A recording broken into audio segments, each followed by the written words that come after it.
Hello dear students, इस video में हम चेकआउट करेंगे डेफिनेट इंटीग्रेशन के कुछ ऐसे प्रॉब्लम्स जो कॉन्सेप्चुअली बहुत इंपॉर्टेंट है। अगर इन प्रॉब्लमों को आप देख लेते हैं तो इनके ऊपर डिपेंडेंट प्रॉब्लम्स जो भी जेईई मेंस में आपको दिखाई देंगे वो आप आसानी से सॉल्व कर सकते हैं। तो इसमें मैं कुछ बॉक्स फंक्शंस के प्रॉब्लम्स को डील करूँगा। ओके, साथ में ट्रिग्नोमेट्री का कॉन्सेप्ट भी रहेगा।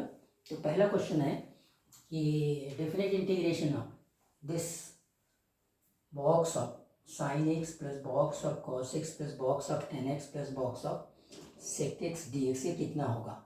ठीक है, जहाँ पे this represent greatest integer function.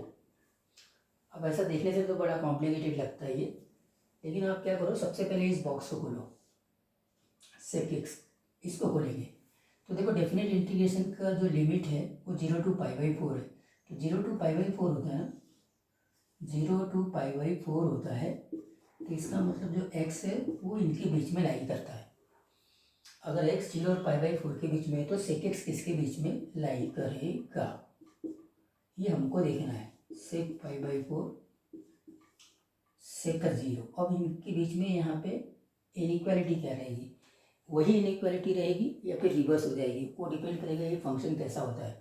तो देखो sec x का जो ग्राफ होता है, पहले आप cos x का ग्राफ बना लेते हैं, ये -π/2 और ये π/2 और sec x का ग्राफ इधर चलता है ऊपर।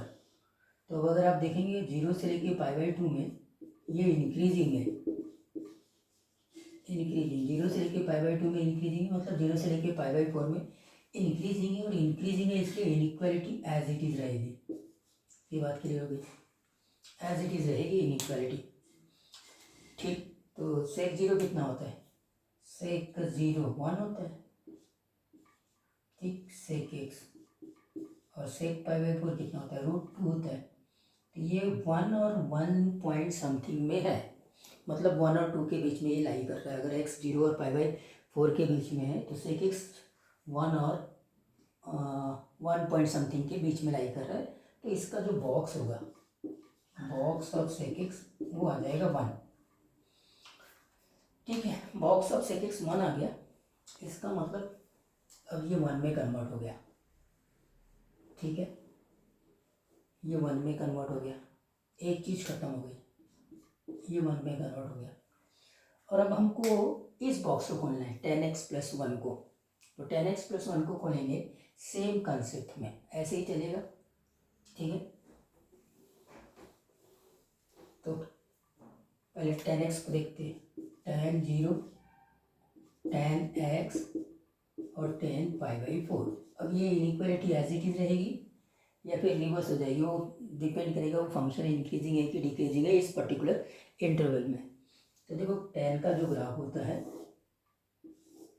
-π/2 और π/2 के बीच में इस प्रकार का होता है, मतलब 0 से लेके π/2 में ये इंक्रीजिंग है, ये भी इंक्रीजिंग है, इसका मतलब इनइक्वालिटी यहाँ एज इट इज रहेगी। ठीक है, एज इट इज रहेगी। देखो tan 0 तो 0 हो गया, और ये tan x और tan π/4 ये होता है 1। तो 0 और 1 के बीच में tan x है, तो आपको तो tan x + 1 निकालना है। तो ये हो जाएगा 1 प्लस और 2, मतलब 1 + tan x की वैल्यू 1 और 2 के बीच में है, इसीलिए बॉक्स ऑफ 1 + tan x ये भी 1 आ जाएगा।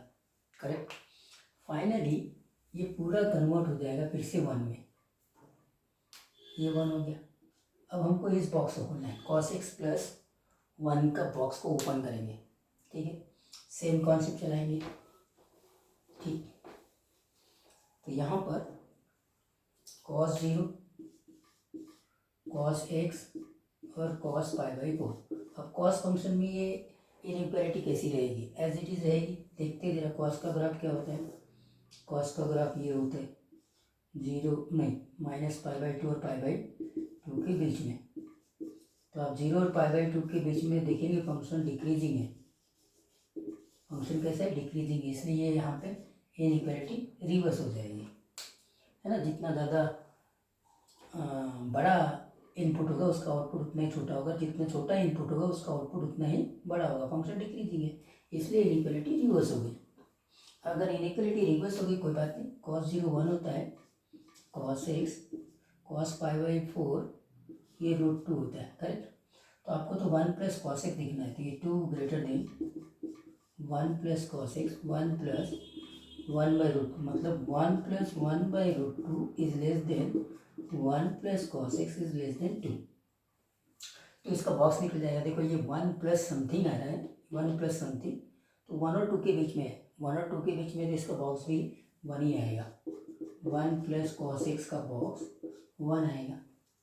तो फाइनली ये भी कन्वर्ट हो गया 1 में, ठीक है। इतना बड़ा प्रॉब्लम, अब ये भी 1 में कन्वर्ट हो गया। तो ऐसे ही करते जा रहे हैं। अभी लास्ट बॉक्स को खोलना है, sin x + 1 का बॉक्स। तो देखो 0 is less than x less than π/4, sin 0 less than sin x less than sin π/4। ये क्या होगा, क्योंकि sin x का आपको ग्राफ मालूम है, 0 और π/2 के बीच में ये इंक्रीजिंग है ना, 0 और π/2 के बीच में इंक्रीजिंग है, तो बात यहाँ पे खत्म हो जाती है। 0 less than sin x is less sin π/4 कितना होता है 1/√2, तो 1 is less then 1 + sin x is less then 1 + 1/√2। ये 1 और 1 पॉइंट समथिंग के बीच में लाई कर रहा है, तो इसीलिए इसका जो बॉक्स होगा ये भी 1 ही होगा। तो फाइनली ये पूरा कन्वर्ट हो गया 1 dx में, 1 dx में कन्वर्ट हो गया, और इसका आंसर इसलिए आ जाएगा π/4 is the answer, simple. Next question को चेकआउट करते हैं। और ये क्वेश्चन देखना बहुत इंटरेस्टिंग है। सबसे खास बात क्या है, अभी तक क्या हमेशा dx देखते थे, यहाँ d of mod of x है। देखो ये बॉक्स फंक्शन है और ये मॉडुलस फंक्शन है, लिमिट है आपकी -2 से 3, तो -2 और 3 से है, तो आपको ऐसा लगेगा कि यार इसको एक काम करो, -2 to -1 -1 to 0 0 to 1 ऐसे करते जाएंगे आप। वो तभी करते हैं आप जब यहाँ पे dx होता। एक दूसरा कॉन्सेप्ट यहाँ पे ये है कि dx नहीं है, d of mod of x है, तो बस यही बात आ जाती है कि यहाँ पर पुट कर देते हैं मॉड ऑफ x = t, तो इसीलिए d of mod of x directly बन जाएगा dt। ये कॉन्सेप्ट को ध्यान रखना, करेक्ट है क्या। लिमिट चेंज करेंगे, when x = -2 t = -2 का मॉड मतलब 2 हो जाएगा, x = 3 रखेंगे t = 3 हो जाएगा, करेक्ट हो गया। अब ये क्वेश्चन सॉल्व हो गया। तो आपकी lower limit 2 upper limit 3 consecutive limits है, बॉक्स आप इसको आपने t रखा है, ये स्ट्रेट फॉरवर्ड क्वेश्चन इजी हो गया। अब ये जो खुलेगा वो 2 में खुलेगा, तो 2 to 3 बॉक्स खुल गया है। फाइनली इसका आंसर आ जाएगा 2 × 1 dt और 2 to 3 मतलब 2, करेक्ट। तो यहाँ पे यही चीज़ को देखना था, ये जो dx की जगह d of mod of x है। और इस क्वेश्चन को देखिए, इस क्वेश्चन में हमने क्या किया, फ्रैक्शनल पार्ट और जिग फंक्शन दोनों को लिया है। तो देखो y = fractional part of x और उसकी पावर में बॉक्स x है, और ये है 0 से 3 y dx निकालना है। तो 0 से 3 है तो आपको फ्रैक्शनल पार्ट को भी ओपन करना पड़ेगा और आपके जिग फंक्शन को भी ओपन करना पड़ेगा। तो 0 से 3 y dx को कंटिन्यूस नेचुरल नंबर में हम लिख लेते हैं, 1 to 2 और 2 to 3, ठीक है, फाइन। तो अब 0 से 1 के बीच में, 0 और 1 के बीच में जो बॉक्स है वो 0 में खुलेगा, और 0 से 1 के बीच में अगर x रहता है, x 0 और 1 के बीच में होता है, तो उसका जो फ्रैक्शनल पार्ट है वो खुद नंबर ही रहता है, तो x की पावर 0 ये हो जाएगा। अब देखो 1 और 2 के बीच में x है, 1 और 2 के बीच में x है तो बॉक्स तो 1 में खुलेगा, लेकिन अगर 1 और 2 के बीच में x है तो उसका फ्रैक्शनल पार्ट x - 1 हो जाता है, तो ये हो जाएगा x - 1 और इसकी पावर 1। वैसे ये हो जाएगा x - 2 और इसकी पावर 2, क्योंकि 2 और 3 के बीच में अगर x है तो बॉक्स तो 2 में खुलेगा लेकिन फ्रैक्शनल पार्ट x माइनस 2 में खुलेगा। तो ये ओपनिंग ऑफ फ्रैक्शनल फंक्शन और मॉड फंक्शन पता है तो आप इस क्वेश्चन को कर लेंगे। अब तो खाली इंटीग्रेशन है, इसका आंसर तो आ जाएगा 1, इसका आएगा x²/2 माइनस एक्स, लिमिट लगाएंगे 1 से 2। इसको अभी एलॉबरेट कर लेते हैं +4 और फिर इसको इंटीग्रेट करेंगे। तो इसका तो खैर ठीक हो गया, ये 1 है और इसमें 4/2 माइनस 2 दैट इज 2 और 2 ये तो हो जाएगा 2 अपर लिमिट और फिर माइनस लोअर लिमिट, तो 1/2 माइनस 1, तो this is minus of half आएगा, है ना। ना ना ना ना ना देखो 2 रखे तो 4/2 मतलब ये 0 हो जाएगा, 0 माइनस ऑफ माइनस हाफ, ठीक है। यहाँ पे ये हो जाएगा x³/3 माइनस 4/x²/2 मतलब 2x² प्लस 4x और फिर लिमिट लगाना है 2 to 3, ठीक है। ये तो हो जाएगा 1 प्लस ये हाफ हो जाएगा। इसको करते ऊपर, पहले अपर लिमिट लगाते, तो अपर लिमिट लगाए तो 27/3 9, 9 माइनस 18, 9 to the 18 प्लस 12 मतलब 9 माइनस 6 मतलब +3। फाइनली ये +3 अपर लिमिट आ गया, अपर लिमिट +3, लोअर लिमिट लगाना है। लोअर लिमिट 2 है तो 2 है तो कितना हो जाएगा 8/3 माइनस 8 और प्लस 8, ठीक है। तो कटी गया 8/3 आएगा, तो सिंपली ये आएगा -8/3। तो फाइनली ये तो हो जाएगा 3/2 प्लस और ये हो जाएगा 1/3, तो ये हो जाएगा 11/6। 11/6 इसका आंसर होगा, करेक्ट है। एक लास्ट प्रॉब्लम देखते हैं और ये प्रॉब्लम इसका आंसर बड़े आसानी से आप निकाल सकते हैं, लेकिन कॉन्सेप्ट पहले आपको पता होना चाहिए। ये है 0 से लेके 10 पाई के बीच में इंटीग्रेट करना है box of tan inverse x। ये बॉक्स फंक्शन है GIF। तो अब इसको ओपन कैसे करेंगे box of tan inverse x। तो पहले tan इनवर्स x का ग्राफ आपको पता हो, देखो कैसा होता है tan इनवर्स x का ग्राफ। tan इनवर्स x की जो रेंज होती है वो -π/2 से लेके π/2 के बीच में होती है। ये π/2 और ये -π/2, ये 0, ये है आपका x एक्सिस, ठीक है। और ये इस प्रकार का ग्राफ होता है, करेक्ट है। तो इसकी रेंज क्या है, range of tan inverse x is -π/2 to π/2। ये हो गई ओपन इंटरवल,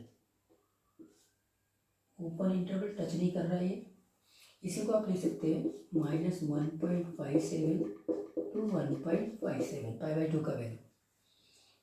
तो फिर कौन से इंटीजर्स होंगे, तो इंटीजर्स होंगे -1, 0 और 1। ये 3 इंटीग्रल वैल्यूज ये ले सकता है tan इनवर्स ऑफ x, ठीक है।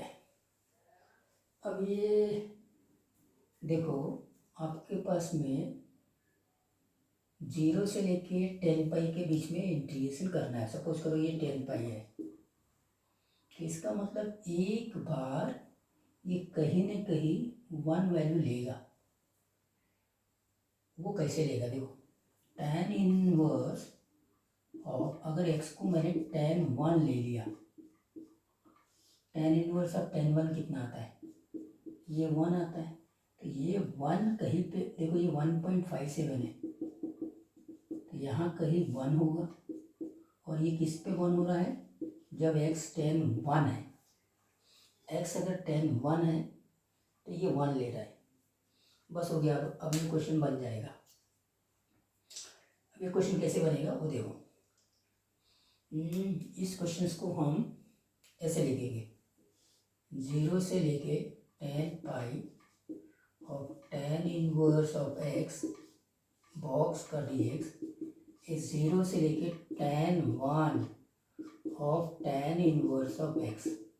क्योंकि 0 से लेके tan 1 के बीच में ये एक बार इंटीजर वैल्यू लेता है tan 1। ओके, और दूसरा हो जाएगा tan 1 से लेके tan पाई और box of tan inverse x dx। ठीक है, मतलब इन दोनों के बीच में एक बार ये इंटीजर ले रहा है। तो tan इनवर्स ऑफ x, जब x 0 और 10 के बीच में है तो tan इनवर्स ऑफ x की वैल्यू ये है, ये वाली values tan inverse of x की है, मतलब tan इनवर्स x 0 और 1 के बीच में है। तो इसका जो बॉक्स है ना, इसका जो बॉक्स है वो 0 में ओपन हो जाएगा। करेक्ट है। फाइनली मैं इसको यहाँ लिख देता हूँ, इसका जो बॉक्स है वो 0 में ओपन हो जाएगा, मतलब 0 से लेके tan 1 0 dx हो जाएगा, प्लस tan 1 से लेके tan पाई। अब आप देखिए tan 1 से लेके tan पाई में ये 1 और 1.5 के बीच में है, तो इसका बॉक्स 1 हो जाएगा। हो गया आंसर आपका tan पाई माइनस tan 1, ये आंसर आ जाएगा।